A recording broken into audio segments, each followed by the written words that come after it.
अस्सलाम वालेकुम class 10th। हम लोगों ने कल पढ़ा था कि कार्बन क्यों इम्पोर्टेंट है और केमिस्ट्री में इसकी जो जगह है वो एक अनोखी जगह कार्बन को केमिस्ट्री में क्यों दी गई है।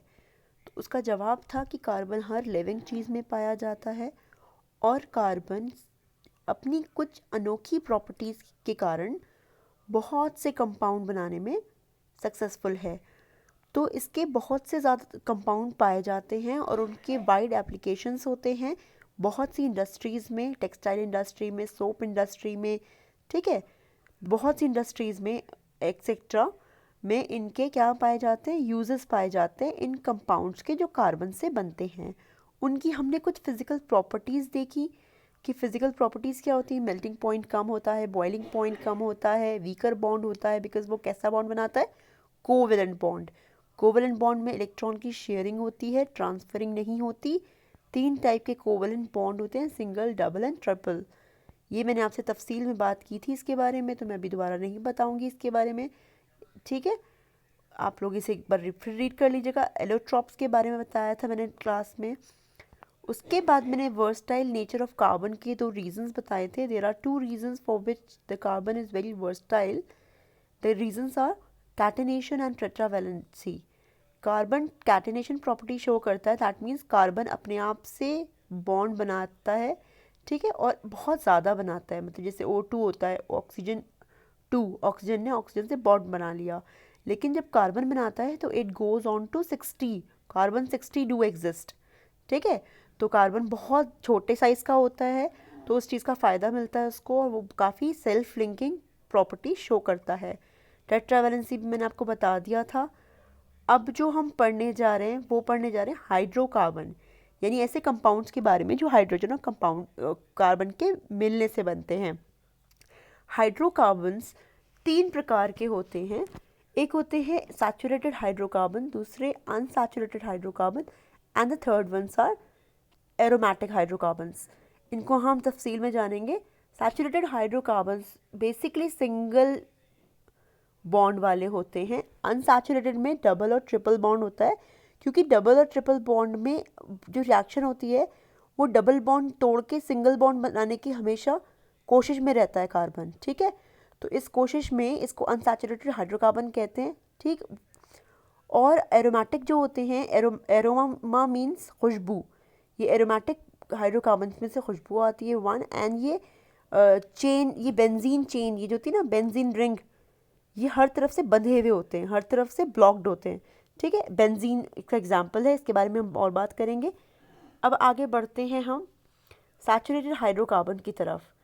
सैचुरेटेड हाइड्रोकार्बन्स जो होते हैं उनका जनरल फॉर्मूला होता है, बच्चों एक चीज़ जानो, अभी वैसे आगे आएगी लेकिन आप अभी जानो कि किसी भी फॉर्मूला के बेस्ड पर जितने भी मेंबर होते हैं वो सारे एक होमोलोगस सीरीज़ में आते हैं। जैसे फॉर एग्ज़ाम्पल आप यहाँ पे देखेंगे, एक सेकेंड में इसे कम कर देती हूँ। आप यहाँ पे देखेंगे, यहाँ लिखा है कि ये जनरल फॉर्मूला है। जनरल फॉर्मूला इसका मतलब यहाँ n जो है वो कुछ भी हो सकता है।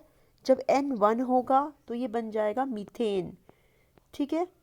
जब n 2 होगा तो ये बन जाएगा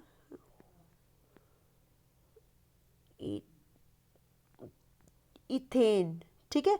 उसके बाद प्रोपेन, अब नाम कैसे आ रहे हैं, मिथेन, इथेन, प्रोपेन, इसके बारे में आपको नोमेनक्लेचर में पता चलेगा। डोंट स्ट्रेस ओवर दैट कि नाम कैसे आया, ठीक है।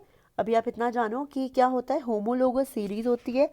किसी एक जनरल फॉर्मूले से, कोई जनरल फॉर्मूला होता है, उसमें हम जब n की जगह पे 1 2 3 एंड सो ऑन पुट करते हैं तो उस पर्टिकुलर सीरीज़ के मेंबर्स आते जाते हैं, ठीक है।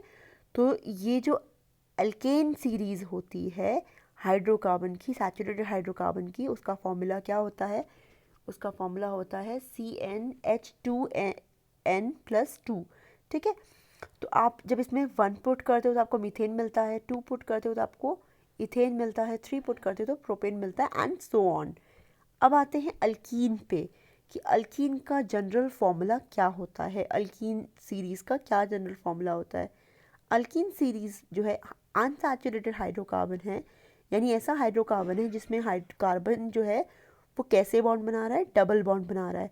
तो इसमें क्या फॉर्मूला होता है जनरल, इसका फॉर्मूला होता है CnH2n, यानी अगर C के सामने अगर 2 C होंगे तो H कितने होंगे, 4। अगर एक C होगा, ठीक है, एक C का तो इसका तो पहला मेंबर ही इथीन होता है, इसका पहला मेंबर मिथीन नहीं होता, मिथीन नाम का कुछ नहीं होता, ठीक है, मिथेन ही होता है बस, मिथीन कुछ नहीं होता।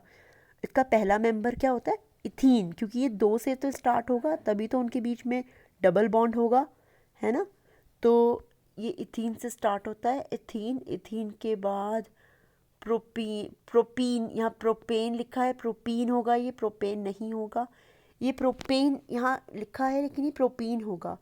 अब नॉमेनक्लेचर में जानना है वैसे तो हमें, लेकिन इसकी बहुत सारी पॉसिबिलिटीज़ होती हैं, यानी सिर्फ एक ही वाहिद स्ट्रक्चर नहीं है जो बन सकता है, और भी स्ट्रक्चर हो सकता है। क्यों, क्योंकि अभी आप देख रहे हैं यहाँ पर डबल बॉन्ड है, अगर ये डबल बॉन्ड यहाँ होता तो ये कुछ और शक्ल ले लेता, हालांकि ये बनता प्रोपीन, लेकिन इसमें ईन जो होता है यानी कि जो डबल बॉन्ड होता वो पीछे भी हो सकता था, आगे भी हो सकता था, ठीक है। ऐसे ब्यूटीन होगा और इन सो ऑन। उसके बाद आते हैं अल्कीन में, जहाँ पे क्या होता है, ट्रिपल बॉन्ड होते हैं दो कार्बन एटम्स के बीच में, ठीक है। उनका जो जनरल फार्मूला है वो देख लीजिए, उसमें 2 माइनस हो जाता है, यानी कि अगर 2 कार्बन है तो 2 ही हाइड्रोजन होंगे, अगर 3 कार्बन है तो 3 ही हाइड्रोजन होंगे, ठीक है। एग्जैक्टली एक सेम नंबर। इनका नाम कैसे पड़ा वो हम आगे बात करेंगे नॉमेनक्लेचर में, अभी उस पर स्ट्रेस आउट नहीं होना है, ठीक है। हालांकि काफ़ी कुछ आपको ऑलरेडी समझ में आ रहा होगा कि डबल है तो क्या। अब आते हैं इलेक्ट्रॉन डॉट स्ट्रक्चर कैसा होता है हाइड्रोकार्बन का।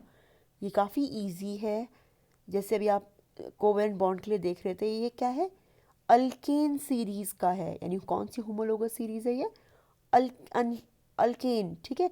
इसमें कितने की शेयरिंग है, एक एक इलेक्ट्रॉन की शेयरिंग है, सिंगल बॉन्ड है, एक कार्बन है, ठीक है। तो ये क्या हो गया, मीथेन हो गया। ये क्या है, डबल कार्बन है, तो क्या हो जाएगा, हो गया इथेन।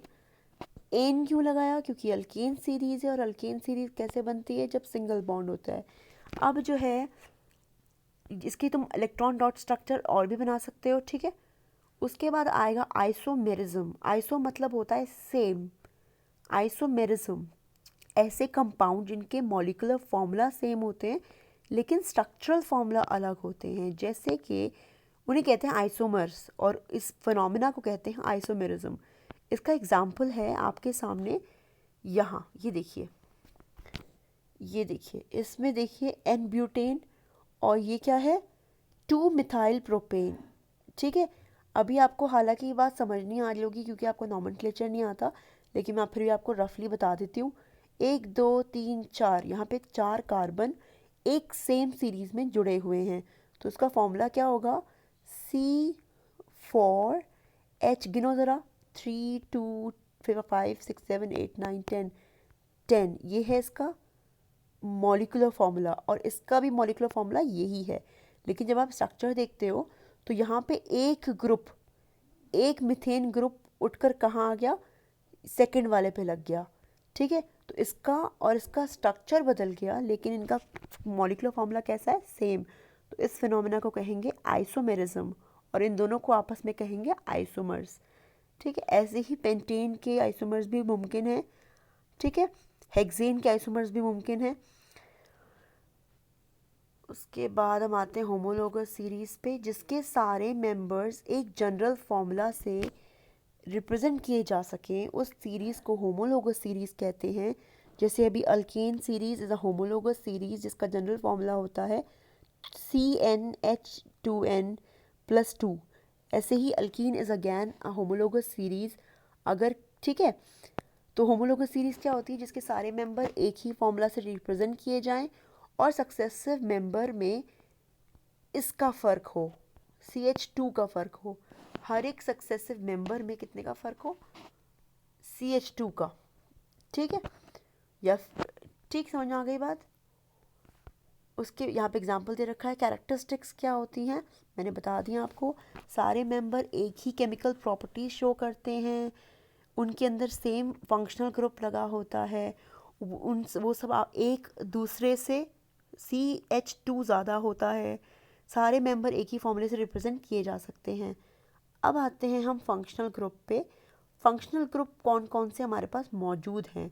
ये फंक्शनल ग्रुप जो होते हैं ये ग्रुप ऑफ एटम्स हैं जो हाइड्रोकार्बन में लगने के बाद पूरे हाइड्रोकार्बन की केमिकल और फिजिकल प्रॉपर्टीज़ को बदल देते हैं। ठीक है, कौन कौन से ग्रुप हैं हमारे पास? पहले तो हमारे पास है हेलो ग्रुप। हेलो ग्रुप में हम कोई भी हेलोजन लगा सकते हैं। ये 17वें ग्रुप के एलिमेंट्स होते हैं जिनकी वैलेंसी 1 होती है, -1। ठीक है, जब ये हेलोजन्स लगते हैं किसी भी हाइड्रोकार्बन में तो वो क्या हो जाते हैं, उसकी प्रॉपर्टीज़ बदल जाती हैं और वो हेलो हाइड्रोकार्बन बन जाता है। ठीक है, हेलो अल्केन बन जाता है या हेलो अल्कीन बन जाता है। ठीक है, chloro methane chloro methyl chloro methyl, है ना, ऐसे करके हो जाता है। उसके बारे में हम बात करेंगे अभी आगे। अल्कोहल ग्रुप है, OH का एक ग्रुप होता है, अल्कोहल ग्रुप कहते हैं इसको। ये ग्रुप लग जाता है तो पूरा का पूरा हाइड्रोकार्बन किस में बदल जाता है? अल्कोहल में। अल्डिहाइड ग्रुप है CHO, जिसमें C का जो O से डबल बॉन्ड है, इस तरीके की शक्ल है कुछ इसकी। ये देखिए इस तरह की शक्ल है, डबल बॉन्ड है इसका C का O से। ये अल्डिहाइड ग्रुप है। इस अल्डिहाइड के ग्रुप के लगने के बाद क्या हो जाता है? हाइड्रोकार्बन की प्रॉपर्टीज़ बदल जाती हैं। फिर कीटोन ग्रुप। ठीक है, कीटोन ग्रुप में आप देख रहे हो कि साइड में एक सेकंड पास कर लेती हूँ। ये देख रहे हो आप लोग, यहाँ 2 ऑप्शन हैं आपके पास, ये भी एम्प्टी है, ये भी एम्प्टी और ये भी एम्प्टी। तो यहाँ भी ग्रुप लगेगा, यहाँ भी ग्रुप लगेगा, यानी कि कीटोन हमेशा बीच में लगता है। ठीक है, अभी लगेगा तो आपको पता चल जाएगा, अभी डरना नहीं है। फिर आता है कार्बोक्सिलिक एसिड ग्रुप। ये ऑर्गेनिक एसिड है। ठीक है, बहुत स्ट्रॉन्ग एसिड नहीं होता ये, लेकिन ये जब लग जाता है किसी में तो वो क्या बन जाता है? वो बन जाता है एसिड, ऑर्गेनिक एसिड। जैसे कि अगर मीथेन है, मीथेन में अगर ये लगा दें तो ये एसिटिक एसिड बन जाएगा, यानी कि CH3। क्यों? क्योंकि एक हाइड्रोजन हट गया, उस हाइड्रोजन की जगह ये लग गया। ठीक है, ये लग गया उस हाइड्रोजन की जगह, तो ये क्या बन जाएगा? Acetic acid. इसी को एसिटिक एसिड कहते हैं, विनेगर। ठीक है, इसके बारे में भी हम आगे बात करेंगे। उसके बाद हम आते हैं नॉमेनक्लेचर पे। नॉमेनक्लेचर किसको कहते हैं? नामकरण को कहते हैं। ठीक है, बहुत ज़्यादा मुश्किल नहीं है नामकरण। ठीक है, कौन करता है ये नामकरण? International union of pure and applied chemistry, यानी IUPA करके एक एसोसिएशन है इंटरनेशनल, जो कि क्या करती है, सारे केमिकल कंपाउंड, एटम, एलिमेंट, इन सब के नॉमेनक्लेचर्स करती है। उसी ने ये नॉमेनक्लेचर नॉर्म दिया है पूरा इसका, जिसमें अगर किसी में एक कार्बन हो तो उसमें क्या सफिक्स लगेगा? उसमें लगेगा मेथ। और अगर सिंगल बॉन्ड हो तो एन, यानी कि ऐसा कार्बन जिसमें सिंगल बॉन्ड हो वो क्या हो जाएगा? मेथएन। ऐसा 2 कार्बन जिनमें सिंगल बॉन्ड हो वो जाएंगे ethane, propane, butane, pentane and so on. तो आप इसे देख लेंगे, बहुत ज़्यादा मुश्किल है नहीं है। फिर ईन लगता है डबल बॉन्ड में, यानी इथीन, प्रोपीन। ठीक है, और ट्रिपल बॉन्ड में लगता है आइन, इथाइन, प्रोपाइन। ठीक है, फिर आता है क्लोरो ग्रुप। क्लोरो ग्रुप में सफिक्स में कुछ नहीं लगता, सिर्फ प्रीफिक्स में लगता है। क्लोरोब्यूटेन, क्लोरो पेंटेन, ऐसे करके होता है ये। अल्कोहल ग्रुप में OL लगता है सफिक्स में, प्रीफिक्स में कुछ नहीं लगता, यानी कि अगर मिथेन में लग गया अल्कोहल ग्रुप तो क्या बन जाएगा? मिथेनॉल। अगर इथेन में लग गया तो इथेनॉल। ऐसे ही एल्डिहाइड के लिए लगता है AL, यानी कि अगर एल्डिहाइड ग्रुप लगता है किसी मिथेन पे तो वो बन जाएगा मिथेनॉल, इथेनॉल। ठीक है, 1 को 1 ही पढ़ते हैं। ठीक, कार्बोक्सिलिक एसिड को ऑनिक एसिड, जैसे अगर आप मीथेन का एक हाइड्रोजन हटा दें और कार्बोक्सिलिक एसिड ग्रुप लगा दें तो क्या बन जाएगा? वो मिथेनोइक एसिड। इसी मिथेनोइक एसिड को हम एसिटिक एसिड कहते हैं। ठीक है, ये आपके सामने कुछ एग्जांपल्स हैं। उसके बाद हम केमिकल प्रॉपर्टीज़ करेंगे 1 बाय 1 और डिटेल में देखेंगे इस पूरे कार्बन कंपाउंड को।